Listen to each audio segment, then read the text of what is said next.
Brazil প্রত্যেক সময় বিপক্ষ দলকে বাপ বলে পরিচয় দেয়। আজকে সবচেয়ে কষ্ট হলো ব্রাজিলের বাপ আরেকটা মারা গেছে। ফ্রান্স বলে পায় নাই, একমাত্র বল পাইছে আপনার স্পেন। আজকের স্পেনের খেলা কেমন লাগলো এবং আপনারা ফাইনালে আর্জেন্টিনা যেতে পারলে সেক্ষেত্রে স্পেনের সাথে সেটা কি আপনারা চাচ্ছিলেন কিনা? আর্জেন্টিনা যদি স্পেনের সাথে খেলে তাহলে ফাটাফাটি খেলা হবে। আর আমাদের স্পেন মানে আজকে ধরেন স্পেন অনেক অনেক ভালো খেলছে। যদি ফাইনাল খেলে বা আর্জেন্টিনার সাথে বাগে বাগে লড়াই হবে, বা স্পেন মানে ফ্রান্সে বলে পায় নাই, বা স্পেন এত ভালো খেলছে, বাট স্পেনের খেলা দেখেও শান্তি, মানে মানুষ যতজনে দেখছে স্পেনের খেলা দেখে অনেক অনেক শান্তি পাইছে। তো আমরা স্পেনের জন্য শুভকামনা। বা স্পেনের সাথে আমরা আর্জেন্টিনা অনেকদিন ধরে খেলা হয় না, এবার ফাইনালে গিয়ে খেলা হবে, এটা আমরা স্পেনের সাথে অনেক আশা।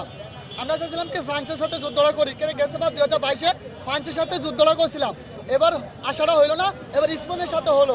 তো দেখা যাক, স্পেন অনেক অনেক ভালো খেলছে, তো স্পেনের জন্য শুভকামনা। আর একটা জিনিস কি, আজকে সবচেয়ে কষ্ট হলো ব্রাজিলের বাপ আরেকটা মারা গেছে। কেননা ব্রাজিল প্রত্যেক সময় বিপক্ষ দলকে বাপ বলে পরিচয় দেয়। আজকে ফ্রান্স নিয়ে অনেক কথাবার্তা কইছে, ফ্রান্স জিতলে বেকল হয়ে যাবে, এককালে বুয়া, ফ্রান্স এককাল বাজে খেলছে।